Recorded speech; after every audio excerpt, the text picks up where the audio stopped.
imbaze kuneni mazwi eupenyu ngandione kunakawo mazwi eupenyu mazwi akanaka anondidzidzisa mazwi aya akanaka mazwi eupenyu mazwi aya akanaka mazwi eupenyu Kristu anovapa vese mazwi eupenyu inzwanyi imwi vatadzi mazwi eupenyu anotipa tese tinozova vake mazwi aya akanaka mazwi eupenyu mazwi aya akanaka mazwi eupenyu raura zvevangeriro mazwi eupenyu vese vachasunungurwa Jesu muponesi unotishenura tipinde kumusha mazwi aya akanaka mazwi eupenyu mazwi aya akanaka mazwi eupenyu.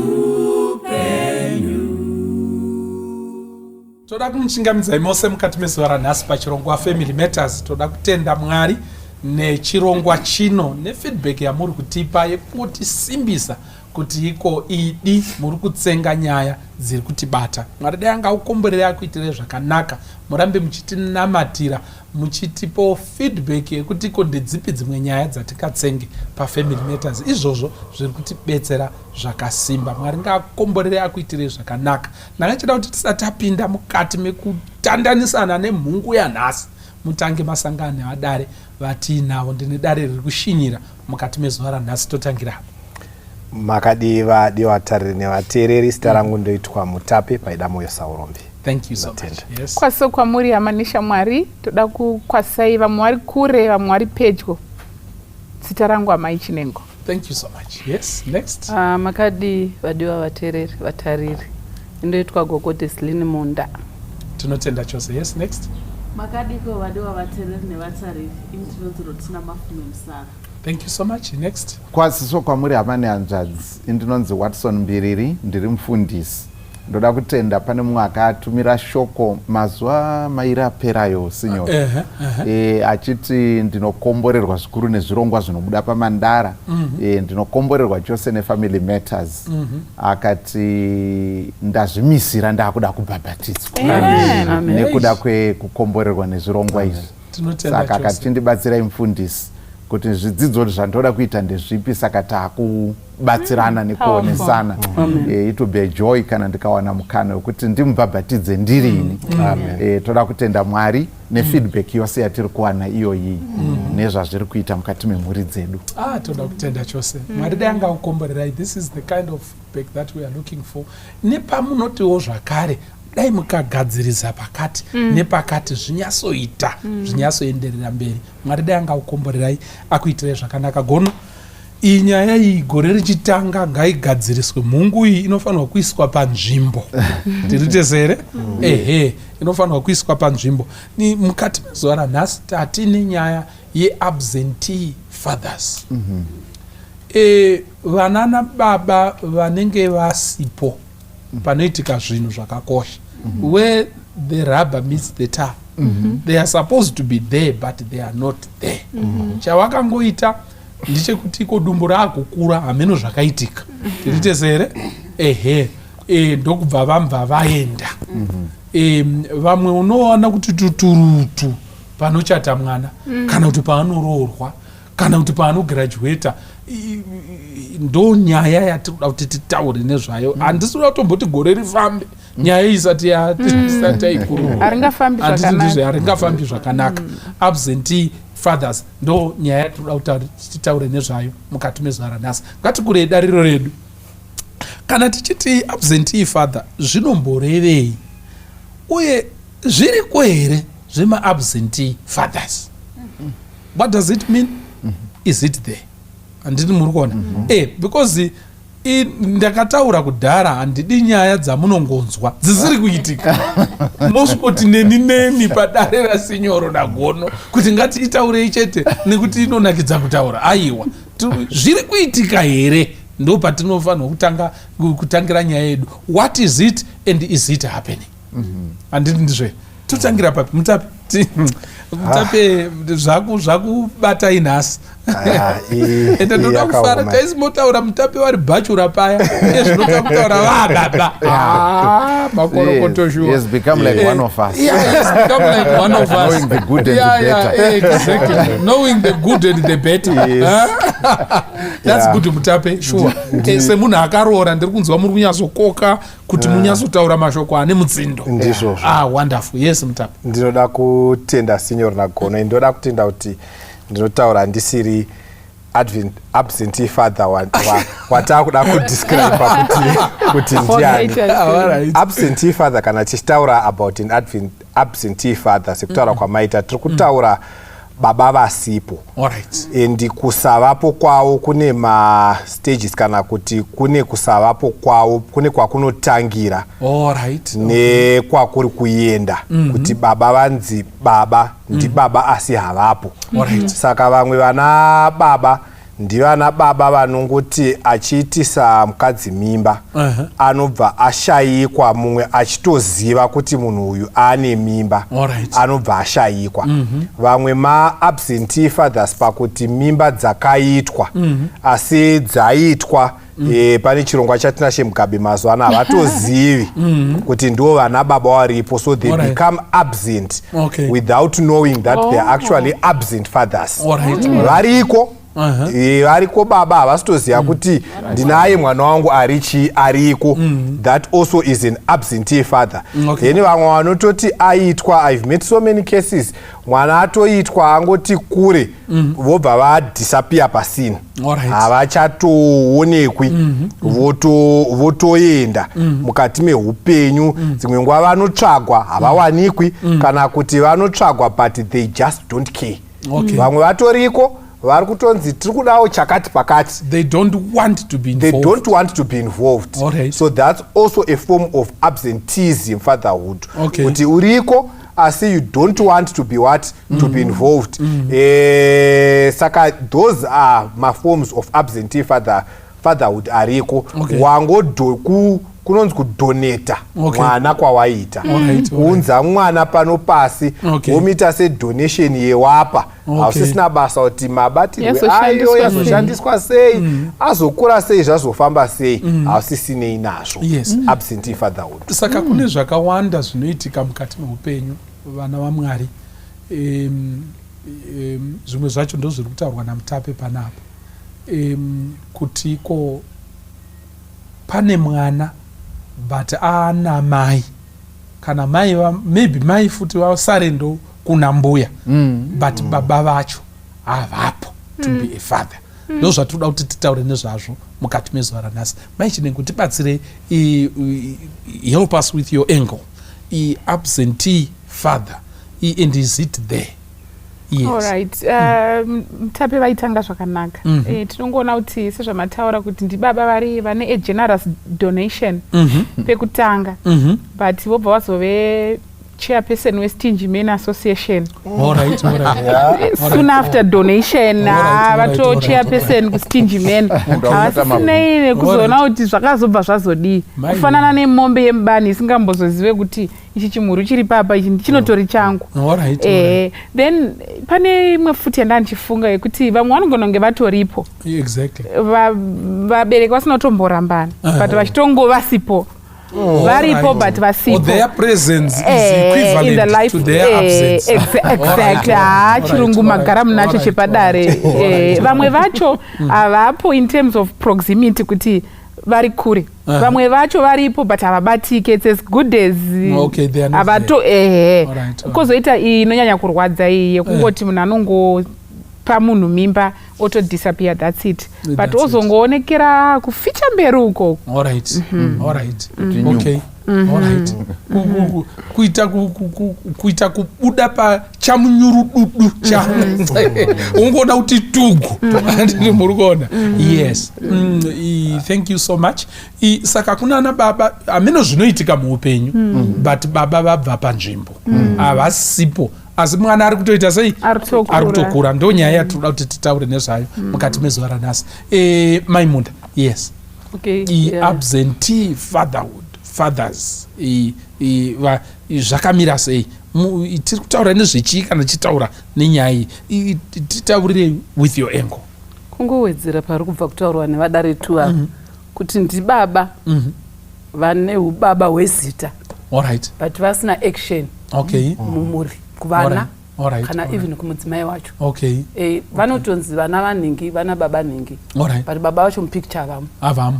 Vamwe zvinotoitika vatokura vozongodisappear baba ivavo asi muchinonzwa kuti vari kugara kwamurewa kana kuti vari kwachihota vari pakati but vana vasingatovazivi kusatovaziva kana chiso chaiko. Ano tinotenda chose. Yes. Maimzara musashatirwe kamainini mboyazotaurai muzoyazoshatirwa mapedza kutaura. Yes, Signor, inoda kupaka brief context both culturally and biblically. Tikatarisa muBible taiona kuti tichikopa our patriarchs the way dzavairarama. Tikatarisa vana Abraham vaita their wealth pamba pavo. Wealth in the form even of the family wealth. Kurava kuti mhuri dzavo vaigara nadzo, vaigara namadzimai vavo, vaigara nevana vavo, vaigara nepfuma yavo. So vaigenerata income pamisha yavo. Saka vaiva so involved in the affairs dzepamusha including vana vavo. They were ever so present. Even tikatarisa vana Lot, vana Job. Job anga ane mhuri yake ipapo neupfumi hwake ipapo achitoita mitambo yevana vake ipapo meaning kuti anga ari very present.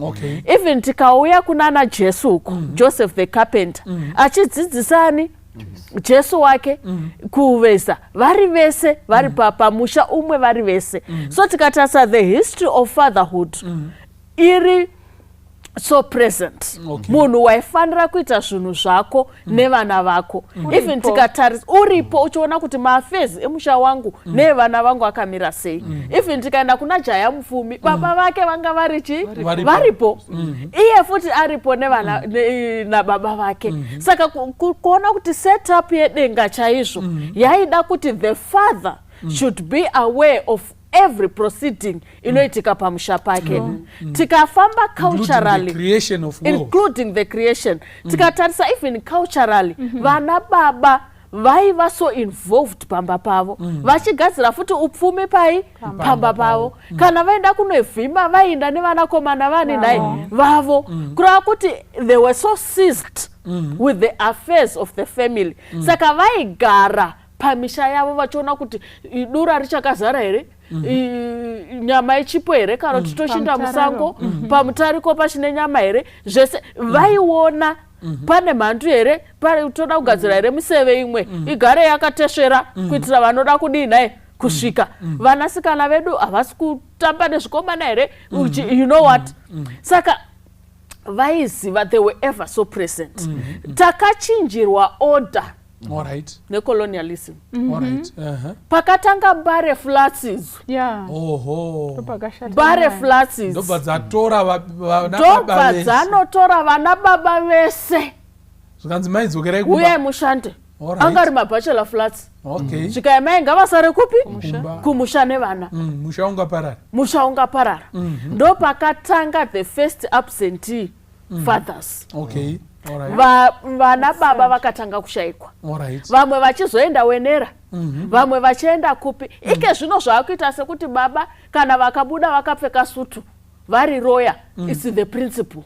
Yet it's not the principle. Tikuto create absentee fatherhood. Nemhaka yekuti havachatozivi the affairs of their households. Vakungo concentrate ndonotsvaga mari. Patarwa namai Chinengo kuti kuna vana baba vasipo. Unongozovaona vadzoka nenewspaper. Ngavadai voenda paCNN. Vachiti iwe. Koso waya vanasikana vakato culturally futi. Havana kumbo experience vana baba vavo.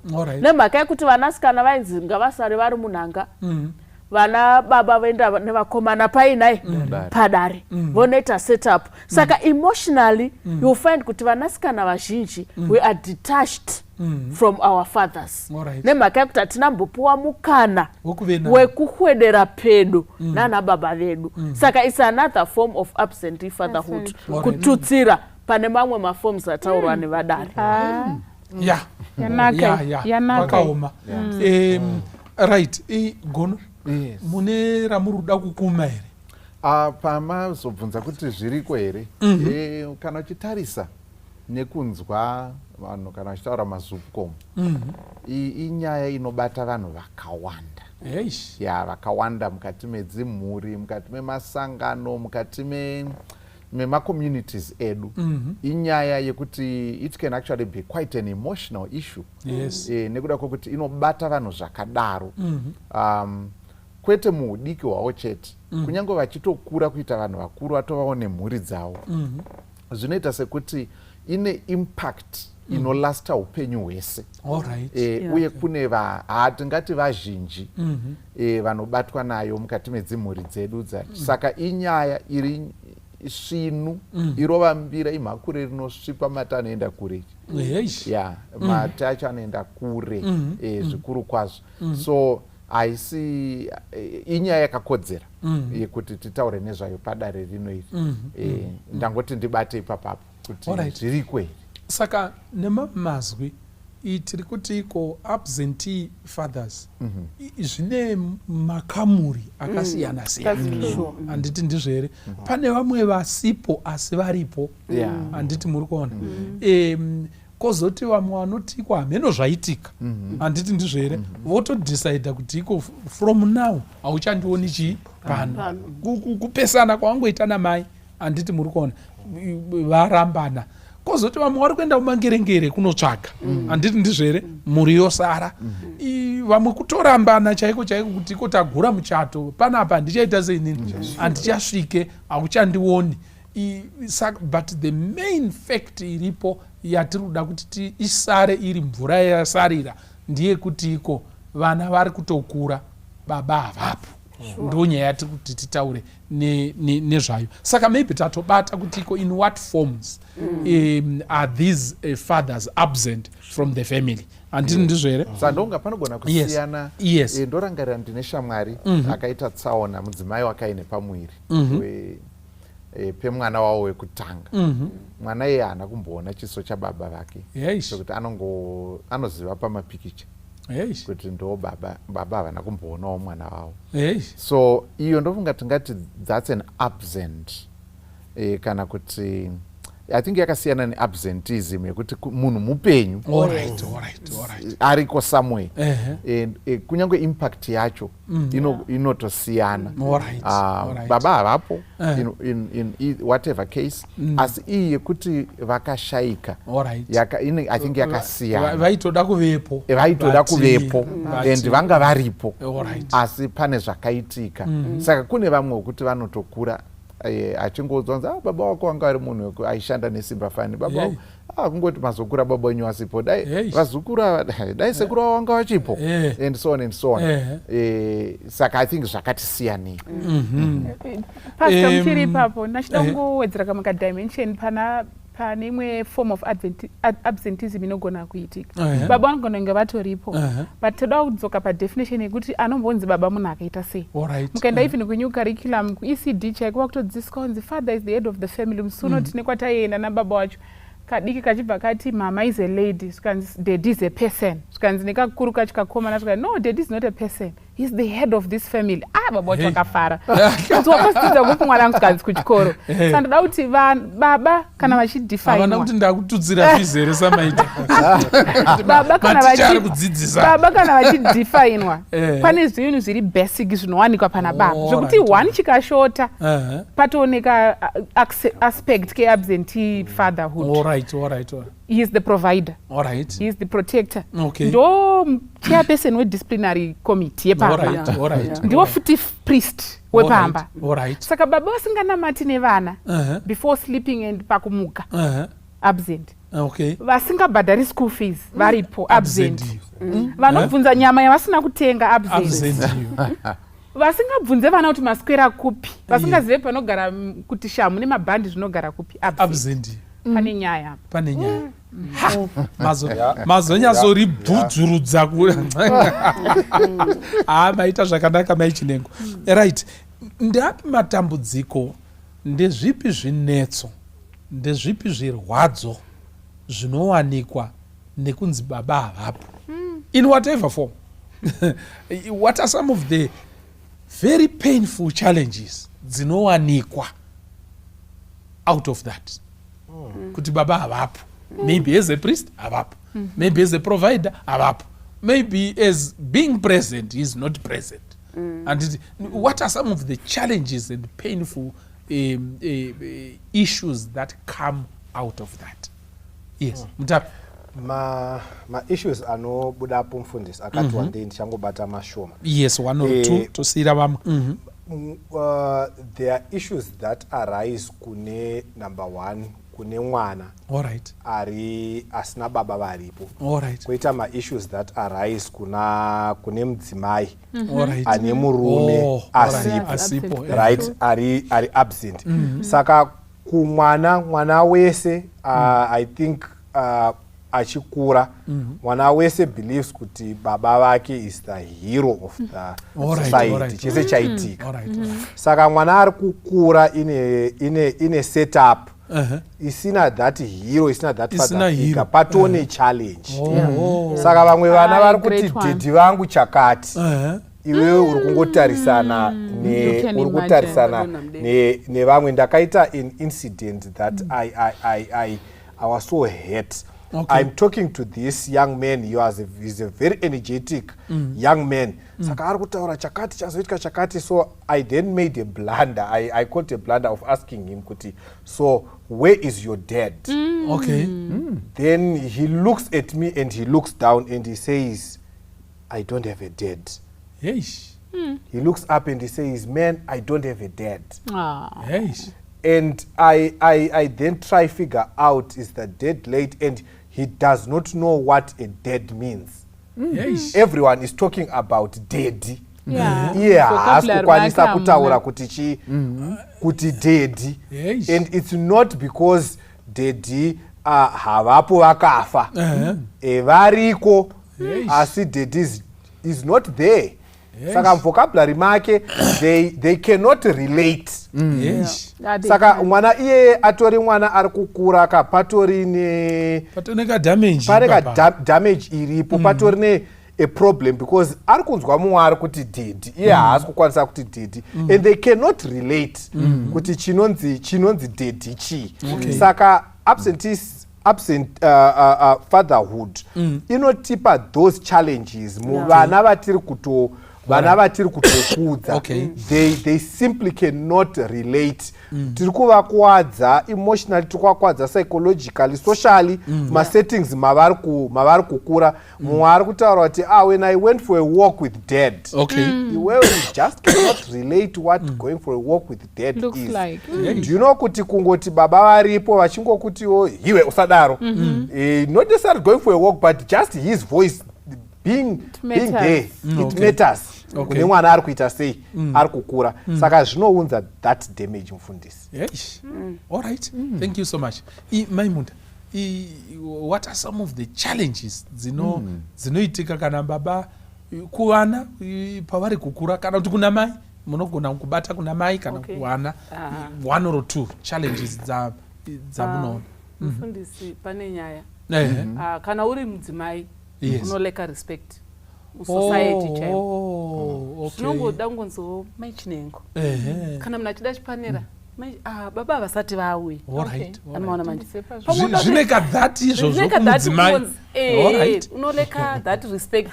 Ka MRS kakabva kaikai kane nyaya kanotori nekamutsigo kakanopa unongokadherera kachiripo, kanodhererwa kachiripo kana kasisipo pastor hazvina kumira mushe. Even pamba vanhu havanyatsi kupa paona pari pamusha. Infact regai ningoti pamusha ipapa hapana kukwana kana baba panotange pasina jurawo. Chero makaisa reza wine panotange pasina jurawo because hauna that chiremera chekuti kana pakazi parudo achakati pamoda kutofamba rwendo handinotombosuma majikira achitova takumboda kuenda kwakati kungosumuka setsuro kugeza kandototongedza kabheki kangu anomaona manje that kungosuma umwe munhu oitawo hanya yekuziva kuti kune vaenda zvakangokosha mulife but hazvipo past kungosumuka inoita kunge kafreedom sort of but pane karimukati kazoreruka kakuita bepa. Then toenda kuvana even vana vanotoleka respect. Ndofunga mutapi wamboda kuzvitaura vanotoleka respect chero vachitotamba nevamwe vavo. Anobva chana kutorera kuna dhedhi vangu zvonsaka yofuta una dhedhi mufaro wese unobva wapera. Vavi kuchikoro vanga vachitamba mahumbwe vanga vachita sei mufaro wese unobva wapera. Saka vanai vanotokura vaine kakusanyatsokuve kari mavari kekuti chero vati kurei. Usually vana vangu vanowanzosvita sewati tumecheni hanzi taiti tikaenda kuout vanoimba nditi vakabuda kana takaenda kwamutare uko kukadoka variko vamwe vavo vanotoimba navo vaigona kutoti at least kumba kwenyu kuri nani hamunosviki muchinetswa. Zvoita kunge kusanetswa kwavo kuri normal zvarungorehwa ndezvekuti at least kwenyu hakuna munhu ari strict, hakuna munhu anoisa zvinhu mugwara, hakuna vanhu exactly. Zvobva zvaita kunge kusina munhu anoita okuti kune kustori nawo because nina unogona kungosvika ndototi mapapi tamarisapi it's okay fambai zvakanaka mwari vakutungamirire. Ndiri vanhu vasvika kuti musazonyanya kufambawo usiku program kana yanonoka kupera unondizivisa all those things. Saka pane kakungoreruka kanoita mumuri whether ndimai vana pane kakungoleka karespect kanoitika within the society the community.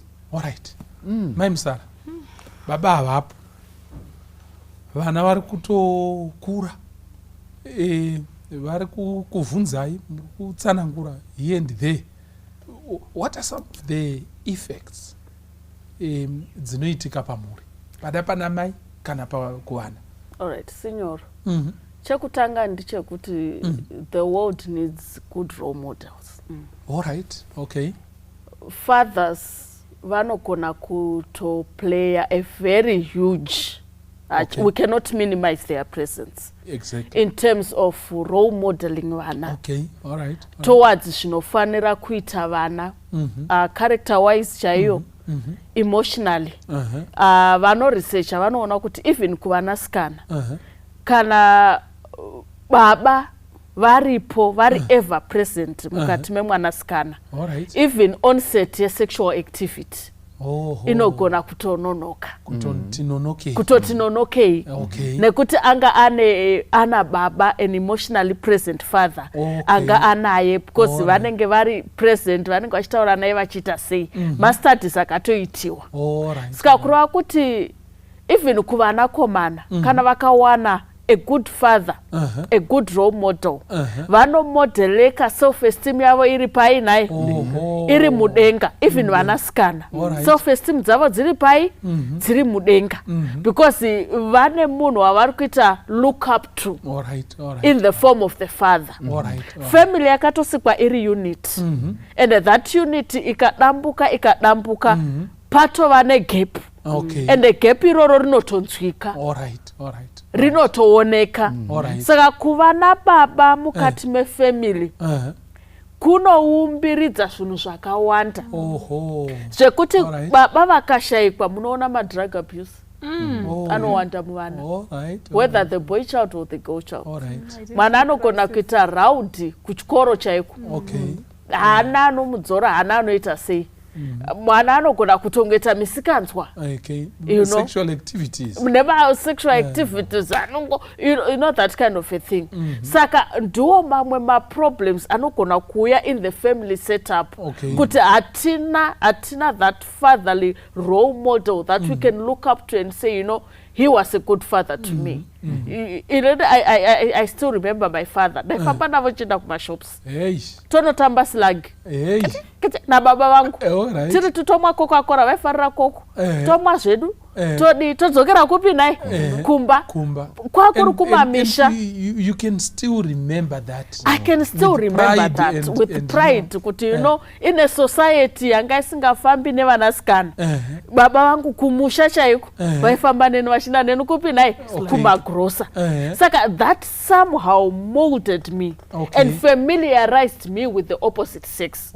Zvekuti handina kumboita matambudziko relational with the opposite sex or even matambudziko ekuti umwe munhu akandida akanditengera koko ndinovhunduka.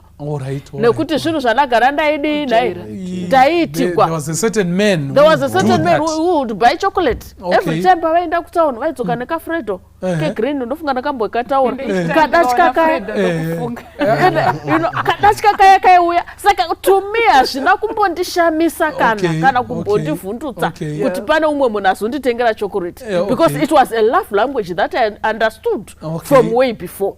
Saka haina zombondivhundutsa panakaona ichiitwa nechimwe chikomana. Nakoda wow, he's expressing his love. Just like what my father used to do. So kana baba varipo the stability in the family. And role modeling ndiyo chinhu. I think for me it's primary. Thank you so much. Gono manyararis. Imbodu muraitoni. Yes. Ndofunga zvinotangira pakuti tsvakurudzo dzinotiburitsira zvose zviri positive nezviri negative. Kuvepo kwana baba. Kuti ndingangoti izwi ringangoshanda rimwe chete kuedza kusummariza. There is a shalom well-being. Shalom izwi rechiHebrew. Kazhinji harina izwi rinokwanisa kutranslatewa kuchirungu. Kazhinji zvinonzi hazvo peace. But shalom means totality, wholeness, hapana chashota. Zvese zviripo zvakaringana ijechetere. Mvura yeguvi. Saka panodonongodzwa vanotsvakurudza kana vachitarisa kuti kana baba vari involved zvinorevei kumwana. Tichitaura tisati taenda kuseri kwakoni. Kana vari involved zvinoreva kuti zvino psychosocial stability yazvinounza mupfungwa dzemwana, high self esteem, pfungwa yekuzvigamuchira, yekuona ari munhu pakati pevamwe. Zvine zvazvinobatsira even mukudzidza kwake kuchikoro. Chero tuvana tuchiri tusvava vanoti chero twazvarwa turi mapreterm tunogaina weight faster kana baba vari involved. Yes. Saka zvinhu zvakadzama zvakadaro kana baba vasipo, tsvakurudzo dzinotaura kuti it's a disaster. Kumunhu wacho wekuti baba havapo, kumhuri and to society. Vanoti ma-effects acho ane impact yakasimba kusociety. Hazvipereri kuvanhu vari mumba mavo. Nekuda kwekuti zvinotangira pa low self esteem. Mumwe mwana anenge achitonzi igora. Muri kupaona? Panotori nemutauro kuti uri kutomurejecta. Ende uri zvakadaro izvo. Saka kuti azive kuti so who am I? ende pfungwa dzake dzinopishana dzigotsva kuti saka indakatadze. Vana vamwe vanotozviblema iwo. Let's say kana kuti anokwanisa kutozviblema kuti maybe ndine problem. Ndosaka baba vakandiramba and so on and so on. Saka mwana anotadza kuziva kuti who am I and where do I belong? Ndimbori ani uye ndiri wani. Iyoyo inyaya yakazvigarira. And then vanotaura kuti about 80% truants and low academic performance kuchikoro inowanika kuvana vekuti vana baba havapo. Zvino zvinhu zvakaita sebed wetting chaiyo yekuti mwana anogona kuita saachapinda form 2 achinyorovesa machira zviri haya kuvana vekuti vana baba vavo havamo muupenyu hwavo. Yes. And then behavioral kana kuti hunhu hwake mumwe mwana anongoita hunhubu hwekuti munozvishayira mupanda pamba nekuchikoro bullyism yekuti anenge ari tororo kune vamwe vana zvichekunemi anongogara ari kwa headmaster. Saka izvo zvoshayikwa kunzi naiwe wakakwana here iwewe. Pane zvimwe zvakashayika maari saka zvaakubuda nemumwe mutoo usiriwo wekuti anobva ava manje ratova dambudziko. And kana over 70% yevana vanozonzi asiya chikoro vana vekuti vanenge vari zvikatariswa vanoenda kumajeri kuamerica uko kwekuti zvikuru sei kuma-black americans ukaona nhamba yevanhu vatema vari mumajeri varume yakakwira zvakupfurikidza mwero. Vazhinji vacho vana baba kumba kunenge kusina futi. Saka crime madrugs it then becomes a menace to society. Hazvisingori zvemumba umu zvinobva zvatokura kuva chinhu chikuru kwazvo. Saka tirungoti iko sababa wakagara pawakagara uchiona program itoziva kuti iko tingashaye mashoko ekuzvitsanangura but maybe nekutsvagurudza chishona chatingangotsvagiridze kuti iko pautori ipapapa pane magetsi ari pauri asingafanirwi kushota mumhuri akaplagwa rima racho iwo haurioni mune makabatidza malaidzi enyu but rima ramatotanga nechiutsi chitema chatanga kutofamba mumba mupfungwa dzevana kuchikoro kwavo in how they are going to relate and all that rima racho kwarinosvika iwe haukuzivi manje. Saka zvakakosha kuti uvepo sababa. Andindizve pane umwe here ane chaanga achida kuti badare vari kutaura zvakanaka. Ndachida kuwedzera panyaya yekuti there's so much financial instability in a family pasina baba. Because naturally mwari vachigadzira mhuri baba ndo vakapiwa basa rekutsvaga cheuviri chemhuri. Saka baba pavanotama panzvimbo financially vasiyira mai mutoro wokuita nature because mai vanotori nemutoro wavo wenaturing wokunecha vana tsiura vachigadziridza iweita izvi weita izvo. Saka chiimagina imanje double duty yaiswa pana mai ndo mai ndo baba pazvese inzini padiscipline pachi. Saka you see kuti the mother is overburdened zvekuti pane mamwe maareas anotozongoleka munhu akawanzirwa zvinhu zvekuita you render them useless. Better to do one thing at a time. Saka mai uku vari kuda kumanya kumbare kuma 2 am vana vanosara vachibudoka ndiko vakuenda kumadrugs nechi. Saka kushayikwa kwababa panzvimbo kunoita sekunovhurira mhepo mhepo inongopinda vafanira kuisa jurawo kwesoko mosiya one panel moisa reza wire nechi but paine panel risipo pajurawo kutobvisa jurawo kuri nani mazviona kana kusosera garden mosiya mukova usina kuvharwa mbudzi dzinopinda. Saka baba kana vakashayikwa pamusha vana vanotambura ndosika muchiona child labor ichiwanda because mwana chaiye akakwana hakuna mwana anozopeta maoko achiona mai vake vachitambudzika. Saka instead of concentrating with school you divide your concentration. Imwe concentration wakuendesa unongotori uri muklasi so unongo uchitofunga kuti saka nhasi tichatengesa mari kunzungu mudzege wandotengesa namai vangu nhasi ndichadi. I remember inini I grew up from a single parent family. Ndaiti uri kuchikoro vamwe pavanoti vakumbosara vachida kuwedzera zvadzidzwa muclass like to my discussion inde ndakutomhanya ndisina kana time yekumbozonochinja uniform kumba. Okay. Ndaingosvika unochiziva kuti kune gap rinofanirwa mai kuvharwa. vangu ini ndandakataudza kuti mama every day munobika 36 cobs 3 dozens dzandinozviudza kuti by fire by force dzinopera.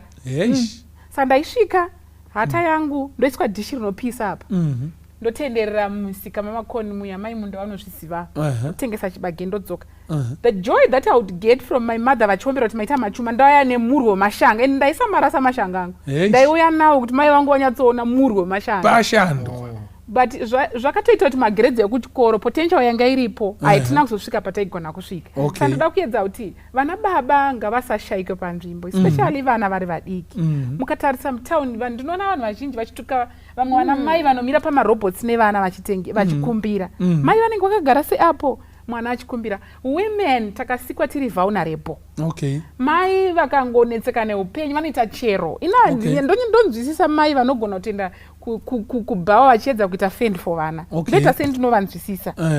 Vanenge vadesperate. Varikushaya ndoita sei trade handina chikoro chandakaenda but vana ndinawo. Pane vamwe baba vaenda.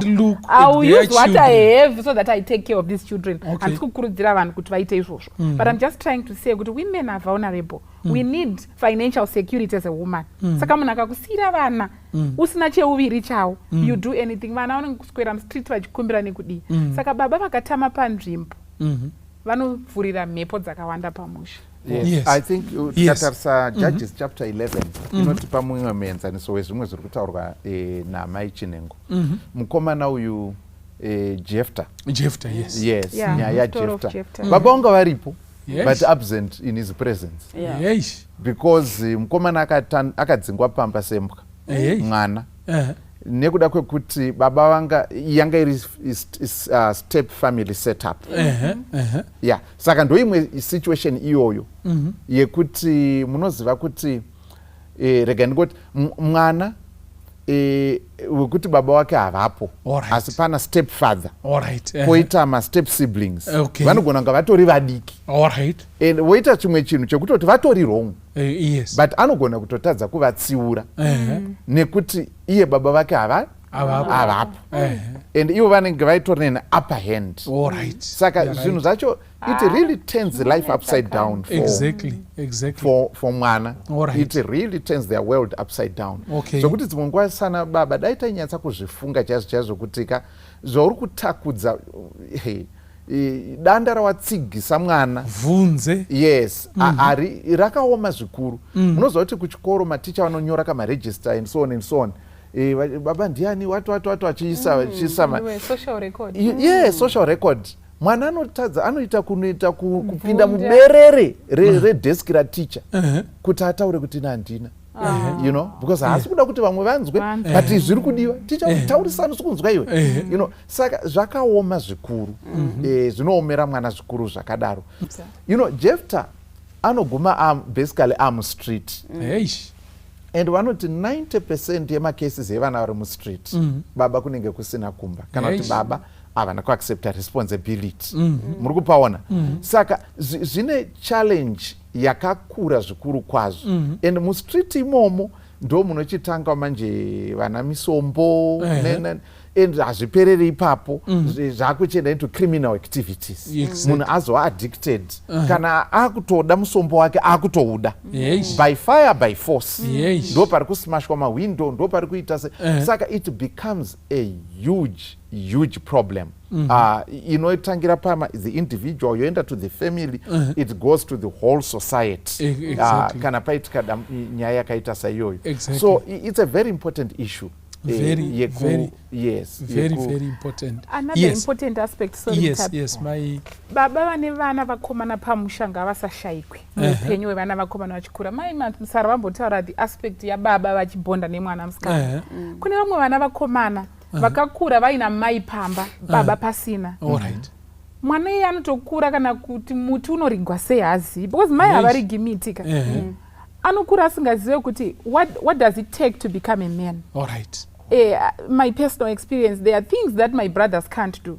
Chandoshaya kuti ari kutadza sei kuti but somebody told me kuti no havana kunyatsowana mukana wokugara nababa vavo vachiona kuti munhu wemurume anodai iyo saka izvozvo manje munhu anokura asiri munhu ari akabikwa akaibva zvinotozoita kuti even upenyu hwake nemhuri yake zvisafambi zvakanyatsonaka nemhaka yekuti kwakashayikwa baba vanomodhela kuti chinonzi baba chacho chii patsika remberi ndopo tsika reshure munin'ina wanga sitapinda saka pauri kutaura ipapo pochinzi zvinooneka kuti kazhinji vana vakura mumhuri yekuti baba havapo vanoita sekuenda mumarelationships akaita semarriage earlier asi vachikasika futi kubva wabuda muri kupaona saka mamwe machallenges anozosanganikwa nawo mukati medzimhuri unongonyatsva kuti dambudziko rimbori papi chaipo chaipo zvimwe zvacho zviri kutobva igavi riri kubva kumasuriro kumashure uko pane mamwe matopic asina kukavhwa musilabhasi yemunhu saka zvine machallenges ekuti zvinonobereka zvimwe zvakadaro zvichibva zvaita ripple effect and a vicious cycle inoenderera. Alright, thank you so much. Mutape manenguwa. Yes, you know mwana asina baba nekuti baba wakafa tinomuti orphan. Right, mwana iye. But pamtemo wedu usati wa evolve zvauri mwana anga ine absentee father takatanga tichimuti is a bastard child. Mwana iye tikaguma tamuti is an illegitimate child.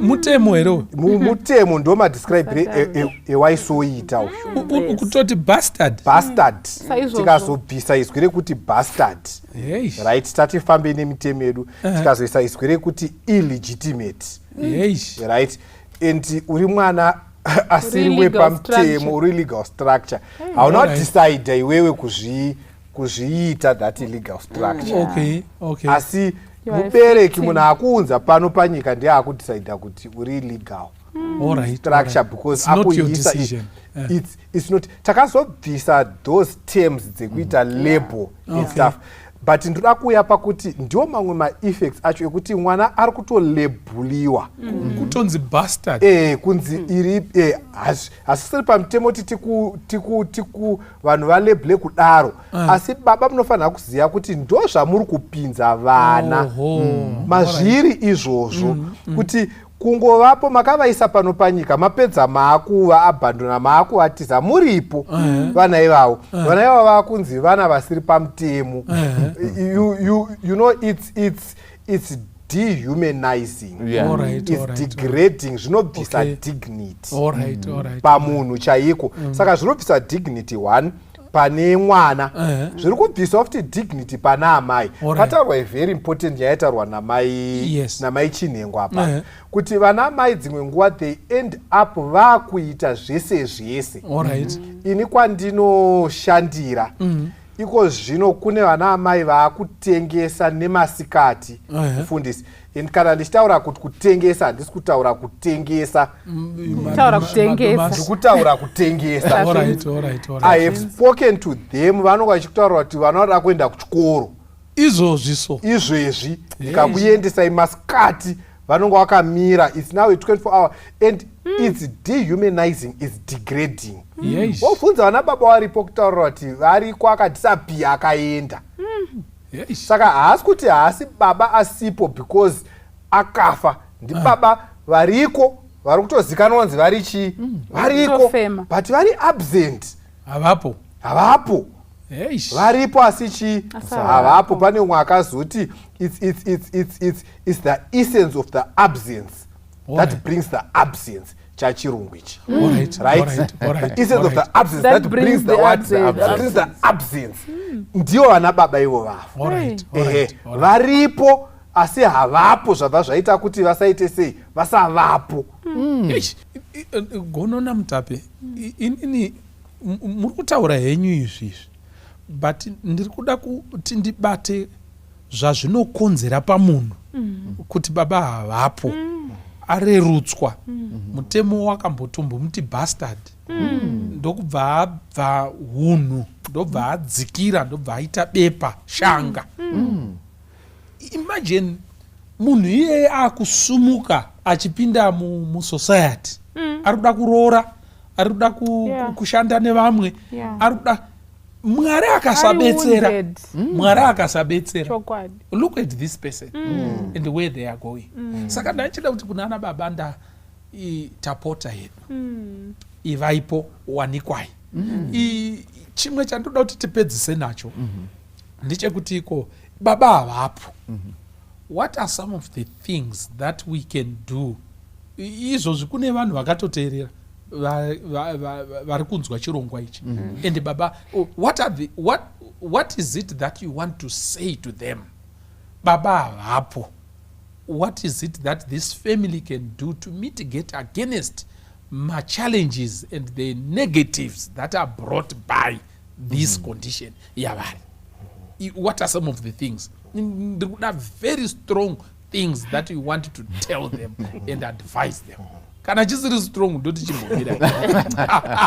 Tabatopera strong. Aiwa don't. All right. Saka ngatingoti topedza na gonoti woti sonera mpendero wenguo yedu, so and we call it a day. Yes. What exactly do you want to say? Ini ndiri munhu wemutemo ndoda kutanga neiyoyo. Usually vana mai nevana vane ma-absentee fathers vanofesa a number of challenges legally. Vanofesa ma-challenges kunotora ma-birth certificates. Kutoti arida unotoresa birth certificate pari kudiwa, dzimwe nguva unosvika kuvashandi vedu hurumende vari kunzwa kuti ndiri kuda baba vemwana. It's an embarrassing situation. And vamwe vanoguma vapererwa, vana vari kukura mufundisi vasina mabirth certificate, vasina zvitupa, vamwe nekusvikora havagumi vaenda. That's number one. Ndoda kuti ndiadvise kuti mai munokwanisa kutoresa birth certificate muri mega, vana ngavasakura vasina mabirth certificate. It's a challenge iriko baba havapo, asi endai munotoresa vana mabirth certificates.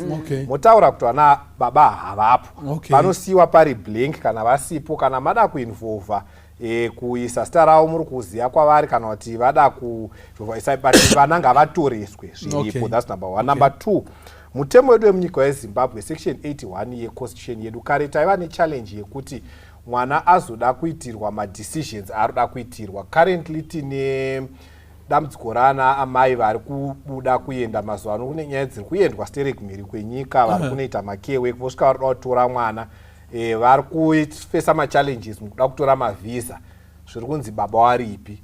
Izvo baba makapesera kuona 20 wasi.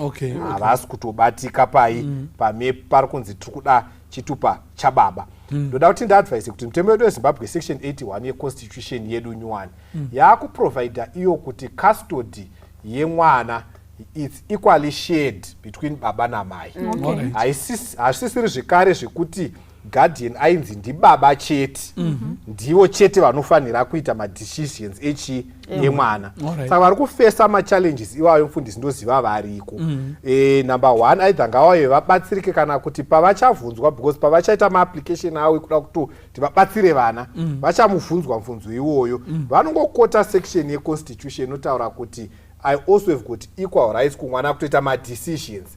So saka madzimai mazhinji nevana vari kuguma vafesa ma-challenges ekuti upenyu hwoita sehwamira, because a father decided to be absent. And vamwe vacho vanobva vafunga kuti vanofanira unokumbira, paaroda unokumbira vari kuudzwa zvavari kuudzwa ikokoko nesignature yake chaiyo ari kuramba nayo. Vana baba vazhinji vari kutoshandisa kutoti kutokupfidzisa kuti handipo, toda kuona kuti uchagwada machete. Saka matare edu mazuva ano ari kubatsira zvikuru madzimai nevana vari masituations iwayo. Kutongotaura kuti kana baba waramba ukatongouya kune magweta tikaenda kudare tikangonoratidza kuti uyawo mamusoro aramba, dare rinokupa mvumo samai rekuti go ahead and make decisions for mwana. Dzimwe nguva unotoitira mwana madecisions anomuyambutsa, anovaka upenyu. Iye kwaariko kwakaenda akasosiya, anoramba achida kupfidzisa zvimataura zviya. You can now make decisions for vana. So whilst absentee fatherhood is there, pane kubatsirika zvakare kunokwanisa kuita sei kuitika. Upenyu ngausamiri because adecide kuita sei kuenda. It's not a desirable situation, but whilst it's not a desirable situation, ndoda kutsimbidzira kuti life should not stop. Yes. Upenyu ngaendere, machezi ngaatoitwa. Mai toresai passport, toresai birth certificate, kana mwana wana mukana wekuenda wana scholarship, chitoendai motonoita, mouya tokuitirai matsamba yekuti mwana aenderere upenyu huenderere. Tinoda kutenda chose. Thank you legally. This is powerful. Thank you. Yes, ini nangu ndachida kutanga ndataurana namai vari mumasituation akadaro.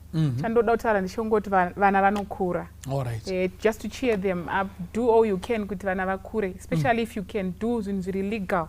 Chikomborero chaMwari chinowanza kuteverera vanochengeta vana. Yes. Then I also wanted to talk to kuti as families, let's give support network yakaringana kumunhu ari musituation yakadaro, a mother in such a situation. Kana mwana anga ari wemukoma wenyu muchiziva kuti vana ava ndevemukoma wedu, mukoma ndiye arova pasi, vana bamunini varipo, it may not be financial assistance, but be there in the life of the children. You can mend them up, woman them up, imimi semhuri. Then vana, let's cooperate with vana mama. It comes with a huge blessing. I would tell you a lot of my experiences, but you know, my father was not absent 100% in our lives. Once in a while he was there, and I really thank my family where I come from. Tati kure pane vakazoti vana avakura katibetsera kuenda kuchikoro nekudi kwekupedzisira. That's very good. Izvozvo zvikagona kuitwa, vana victimization yevana neita shoma, because pakurwa kwemvumba uswa ndiwo unotambudzika. Saka let's look at the grass. Vana vanoda a befitting childhood yekuti akatarisa kumashure anoona kuti ndakakura ndiri mumhuri nevanhu vane rudo. I think that's what I would say. Thank you so much, Maimunda. Okay, ndinoda ngoti kuvateereri nevakatarira chirongwa, kana zvaitika zvakadaro kuti baba vadhisaidha kungodisappear, samai shinga zvikuru sei pamabvi, Mwari havatisiyi. Vanhu vanogona kusiya mhuri, but Mwari havatisiyi. Mangwana unokohwa nekuti vana vanokura zveshuwa, ende chakanyanyisa kukosha kuvakudza muna Kristu. Zvimwe zvese zvatachitaura zvekuti low self esteem zvinogona kutozoshayikwa, munhu otoshamisika kana tikakudza vana vedu muna Kristu. Though society chinge chichitarisana neimwe nzira, but Mwari vanogona. All right. Thank you so much. Mai Musara. Inda nchida kutaura kuti yes, we desire kuti baba vavepo. But pane dzimwe nguva dzekuti zvakatonaka kuti vasavapo. All right. Pane macircumstances atinogona kusangana nawo zvokuti pamwe baba vari abusive kumudzimai nekuvana, kana kuti vari kutokanganisa vana. Kune vamwe vana baba vekuti unogona kuwana achitomwisa mwana doro, kana kuti achitotusutisa mwana fola, kana kuti achitongorova zvisina kana tsarukano, kana kurara nemwana wacho, kana kutorepa mwana, kana kurara nemwana, to sexually abuse their own children, whether boy child or girl child. Saka pane pamwe pekuti zveshuwa macircumstances anogona kuita kuti baba zvitokodzera kuti vasavapo in the family setting. Ngatisamanikidzira masituations. Pane mamwe masituations where we have to understand kuti the father is to be out of the picture, nemhaka yekuti vari toxic towards the family. But also ndo panozopinda zvataurwa namaishinengo, we have ma-social structures, especially for ma-Africans, akatinakira. Bamukuru ndi baba, sekuru ndi baba, tete ndi baba, you know. Let's use those social structures to mold our children. Vanogona kushayikwa baba, but tinogona kuziva kuti you know what, Pastor Mbira can be a good role model for mwana wangu mukomana. Ndopota nchimuti endai koko, you know, vachindawo naye kubhora, vachinotamba naye, vachidzoka naye. Mwana wangu ari kutowana that fatherly figure in his life. Ari kutowana munhu anoemulator. Vanogona kuuyawo vachimuona achitotamba masports, vachimumhanyira vachiita sei, you know, achitoitwa groomed into the father that we want to see in our society. All right, thank you so much. Maita yenyu Chiremba. Pane imwe maridzi yandinomboita inonzi from overlooked to overbooked. Yes. From overlooked to overbooked. Zvichibva pakuti ukatarisa mubhaibheri zvakanaka usingamhanyi, unoona kuti Mwari vanozviratidza saMwari we the underdog. All right, yes. Yeah. Uya anozoti ndini uya. Okay. Imi mugomushaya kuti ndiye. Vamwe vakati kufanana, vamwe vakati ndiye. Ndini. Muri kutadza kureconcile zvamaiziva ari nezvamuri kuona. Yes. Saka mukaona vanhu vazhinji vanoshandiswa naMwari mubhaibheri umu kuita zvinhu zvikuru handiwo vaitarisirwa. Vazhinji vacho they were the underdogs. Okay, ndo vanga vakazvidzwa vakashoreka nekuda kwechikonzero ichi kana icho. Munopaona. Saka muchizoona Hana achinamata mushure mekunge apiwa mwana Mwari vamutendera kuva nemwana Sameri. Hana anoita munamato wekutenda akati munosimudza marombe kubva kuguruva muchivafambisa nemachinda. Muri kupaona. Penina akaita tizi kuti vangani asi hakuna kana wani watinoziva nezita. Muri kuona uyu Sameri uyu. Okay, wekuti ana mai vaiseko ndiye watinoziva kuti he was a watershed character in the history of Israel. Yeah. Akazodza madzimambo mairi ekutanga ekwaIsraeri mwana waHana. Munopaona. Muchitarisa vakomana ivo vatambotaura naJefta akatandaniswa akagara musango. Ukatarisa Jabez, you know, 1 Chronicles chapter 4. Zita anotopuwa namai zviratidza kuti pane that's not the normal order mubhaibheri. Mazita aiwanzopuwa nababa asi apanonzi akatumidzwa namai vachiti ndakamubereka ndichigwadziwa. Inoratidza sekuti emotional pain. Mai ava vanenge vakatsvinyirwa vakasiwa vane mwana uyu. Asi chandinongotenda kuna Jabez nekuna Jefta vose vakomana vari vaviri vakaziva Mwari. And ndo paya panozonzi but God. Tataura mutorododo we-the negative effects dzinogona kuuya asi kana Mwari vapindira vanozvipidigura. Munopaona. Vanozvipidigura. Saka chandoda kutaura ndechekuti hongu baba wepanyama wepanyika vanokwanisa kunge vari missing in action. Asi kuna baba vasingatsumwairi. Baba vasingazombofa wakaita turn his back on the family. Kana kuti kwauri iwewe semwana kwamuri mimi samai. Isaivimbo yenyu muna Mwari waJefta. Isaivimbo yenyu muna Mwari waJabez. Ndo panozonzi Jabez was more honorable than his brothers. Than all his brothers. Munopaona. He was the underdog. Wacho angasingatarisirwe. Dzimba zhinji mukada kuzitarisa misha mizhinji yakatobatwa nana Jefta ivava. Vana Jabez ndo vabata misha. Ivo vaiswera kumombe ivava ndo vabata misha. Ndokuti ndege vanenge vachichinjanisa.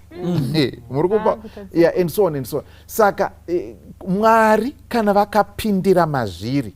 Ndosaka ndoda kutsimudzira nyaya yataurwa namai Munda. Ngative vanhu vemunamato nekukumbira kuna Mwari ndo vanogadzirisa pacho pakakanganisika pausingakwanisiwo kugadzirisa. Don't be bitter or don't try to be, you know, kuti havachandiona and so on. Siya mumaoko aMwari. Mwari vachaita kuti zviendeke. Mwari vakuitirei zvakanaka vana Jefta nana Jabez. Jabez means pain. You know. Variko vana Jabez nana Jefta. Mwari kuna Mwari kudenga vanosimudza marombe kubva muguruva vachivafambisa nemachinda. Ndo zvinotaura Bible. Havangosimudzwa oiswa apa anzi vanofambiswa nemachinda. Yeah. Okay. Tinoda kutenda chose. Inini semusokosi ndine soko 1 randanchida kutaura kunyanyisana namai vakasiyiwa vagotsvinyirwa vagotambura kusvika pakutengesa nzungu nechibagi mugonetseka muchikura newana. Jehovha oshanyira musha wako. Vana vaye osimuka zvoita zvidza. Mwari agovafuridzira futi vagoita misha vagoita zvikuru vagofumiswa vagobudirira votanga kuchengeta iwewe. Chimwe chiri kunetsa ndechekuti vana mai mune makunochembera vana vasimuka asi munozviremedza zvakanyanya nekuti mwana uyu wandakatamburira ndazomunzwa akafonera baba vake. Vazhinji tiri kuremerwa nenyaya iyoyo. Ndanga nchikumbira kuti iko namata kuna Mwari nekuti kwawakabva kure ukazviremedza futi nemutundu idishuwa unofa wakatsamwa.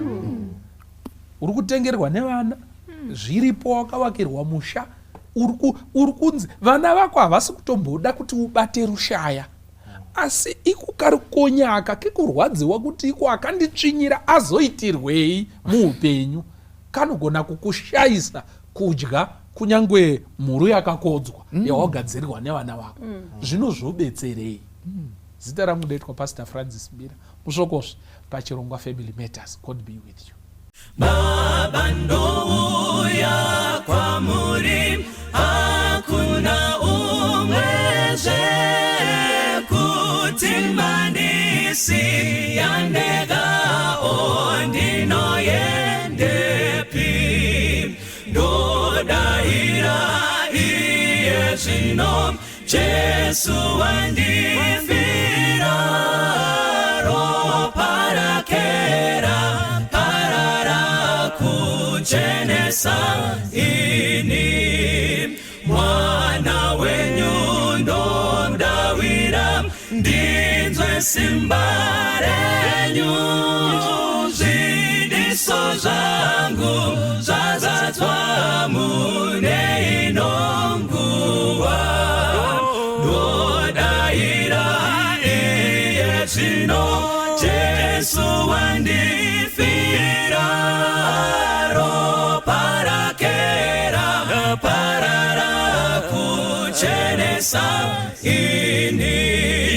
Muvambiwe rudaviro ndotarisa imwi, ndogashira chipo chenyu ndiponeswe nacho.